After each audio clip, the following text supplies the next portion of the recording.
Hello les amis, nouvelle semaine, nouveau podcast. Oui, en effet, on redémarre l'année 2024 avec cette bonne habitude de se retrouver pratiquement chaque semaine avec un podcast dédié au monde de l'e-commerce, au monde du marketing digital, au monde du référencement, de la visibilité en ligne.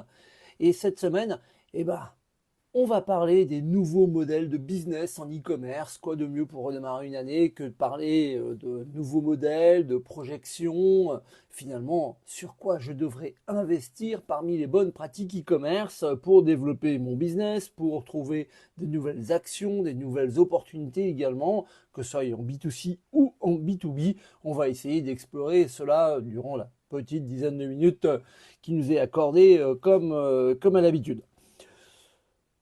Aujourd'hui, on est devant une évolution rapide du commerce en ligne. Ça a donné naissance à des contextes, des business qui évoluent avec le temps. Mais à part ça, il peut y avoir également des nouveaux modèles de business qui redéfinissent les interactions entre les marques, les consommateurs, toutes ces approches qui vont offrir des opportunités qui sont plutôt uniques, tant pour les commerçants que pour les clients, et qui vont transformer nos manières traditionnelles de faire des affaires. En effet, on vous le rappelle, on est passé de la génération X à la Y, à la Z, et maintenant on parle de la génération Alpha. On va donc avoir des nouvelles envies, des nouveaux comportements, et le premier pari, le premier challenge sur lequel je suis prêt à mettre un petit peu d'argent sur la table va être le retour de l'abonnement et de tous les modèles qui sont basés sur les membres. Ces modèles d'abonnement en e-commerce, ils vont permettre aux clients de recevoir des produits ou des services de manière régulière, généralement contre un paiement qui va devenir périodique. Alors vous allez me dire, c'est pas nouveau l'abonnement. Non, mais ce qui est nouveau, c'est qu'on y retrouve un réel intérêt. En effet, on est toujours très pressé et qui dit pressé dit plus envie de s'embêter. Par contre, on ne veut plus un abonnement classique, on veut de la personnalisation, de la commodité. Il va falloir que vos offres soient personnalisables, donc qu'elles répondent aux besoins spécifiques de vos clients, et puis la commodité des livraisons régulières, qu'elles soient à la maison, sur le travail, dans des lockers, dans des points relais, qui vont favoriser une expérience client qui va plutôt être positive. Aujourd'hui, nous sommes quand même dans une période qui est un petit peu tendue financièrement pour beaucoup de Français et ces paiements récurrents, ils vont fournir une prévisibilité financière qui va presque être essentielle pour la planification et la croissance à la fois du budget familial et à la fois de la croissance de l'entreprise. On va pouvoir voir revenir les box mensuelles, la beauté, la nourriture, et puis tout ce qui est programme de fidélité, un petit peu espace VIP. Le défi demain, ça va être de maintenir l'engagement, de renouveler l'intérêt de ses abonnés, car on se lasse très vite. C'est aussi pour ça que ce modèle d'abonnement est un petit peu retombé en déconfiture ces dernières années, parce qu'on se lasse très vite. Aujourd'hui, il y a un nouvel intérêt vers le principe de l'abonnement. Amazon, pour ne pas le citer, se lance activement dans ce modèle, ce n'est pas pour rien. Et par contre, il va falloir équilibrer personnalisation avec efficacité opérationnelle. Donner envie, on réinvente rien, bien au contraire. Le deuxième pari que je suis prêt à lancer, ça va être la vente en direct, le live shopping, le live stream shopping, on appelle même cela. Je vous rappelle qu'Amazon aux États-Unis, pour ne reprendre encore que, a même des chaînes de live shopping sur sa plateforme, sur Amazon.com. Alors vous allez me dire, le télé-shopping, c'est pas nouveau, oui, sauf que on y a retrouvé un réel intérêt pendant la période de confinement. Et puis c'est pareil, chasse le naturel, il revient vite au galop. La plupart des commerçants l'ont laissé tomber lorsqu'on a réouvert les magasins, sauf que le consommateur, lui, il en est toujours friand. Il veut ces sessions en direct. L'intérêt qu'il a avec les influenceurs le prouve. Il veut une interaction immédiate entre les marques et les consommateurs.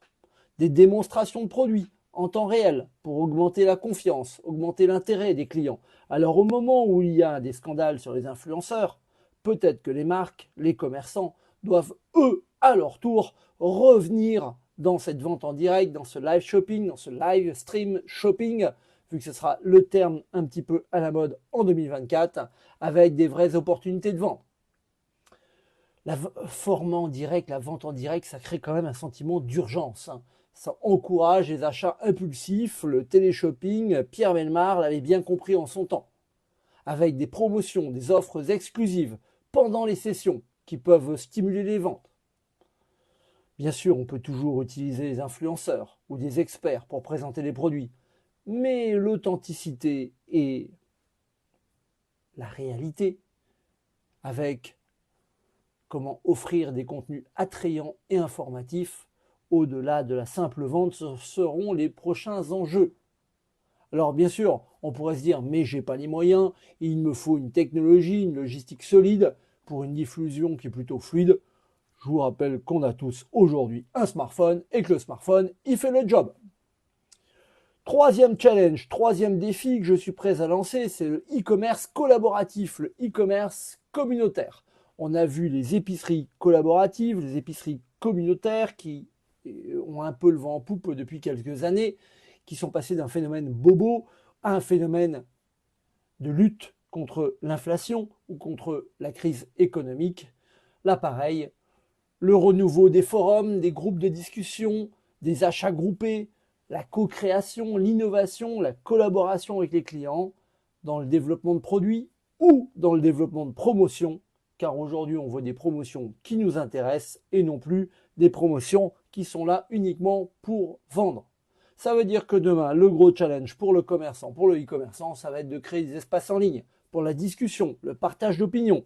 Les réseaux sociaux reviennent dans la boucle, mais peut-être que les forums, les groupes de discussion n'ont pas dit leur dernier mot. Bien sûr, il va falloir gérer la diversité des opinions, maintenir un environnement qui est plutôt positif, tout en protégeant la confidentialité. Et oui, je vous rappelle que la cybersécurité en 2024 sera le gros challenge. Et puis, cette sécurité des données des utilisateurs dans le respect du RGPD. Cette évolution sera sans aucun doute une alternative aux réseaux sociaux et sera complémentaire à votre stratégie de marketing digital qui a pu être mis en place avec un calendrier éditorial, avec le ciblage de ses clients, ce qu'on appelle vulgairement le persona. Mais bon, aujourd'hui, je suis persuadé qu'on va avoir de plus en plus d'achats groupés et en plus, de plus en plus de collaboratifs. Alors tout ça, c'est pas fini. Après ces trois modèles de e-business qui, à mon avis, reviennent dans la boucle, il ne faut pas oublier non plus que depuis plusieurs mois, on a quand même des tendances qui sont en train d'émerger. Le commerce mobile, le m-commerce, qui lui, ce n'est plus une tendance, c'est la dure réalité. La réalité augmentée, avec des expériences immersives, même si on est toujours un petit peu dubitatif par rapport au métaverse, où le groupe Meta, Mark Zuckerberg, a un peu de mal quand même à se lancer. Cependant, la réalité augmentée devrait permettre aux clients de votre boutique en ligne de visualiser les produits dans un contexte réel.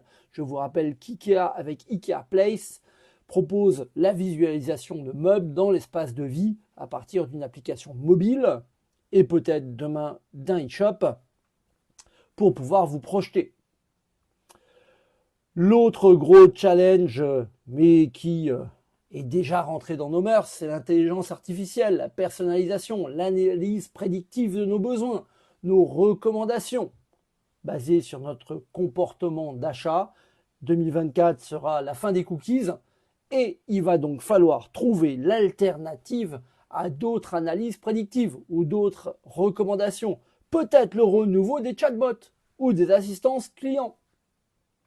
Et puis, en parallèle de tout ça, il y a quand même une lame de fond sur le marché de la seconde main, c'est l'économie circulaire, avec une tendance à la durabilité, avec la mise en place de plateformes spécialisées. Regardez, Vinted est rentré dans notre quotidien. Et puis, bien sûr, il ne va pas falloir oublier tout ce qui est principe de paiement, facilitation des achats, option de financement, le paiement plus tard, le paiement en plusieurs fois, le pay later ou le try before you buy, le essayer avant d'acheter.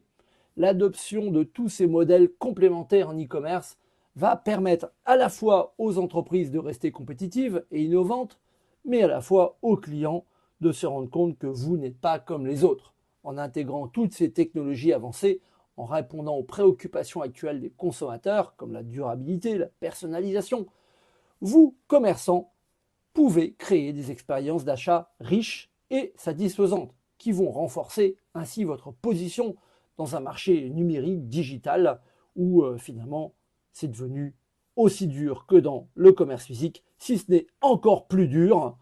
Donc avec demain l'obligation d'aller vers des opportunités de e-commerce. Dernier gros challenge, parce que on l'a peut-être oublié, mais l'avenir est sans aucun doute dans le B2B.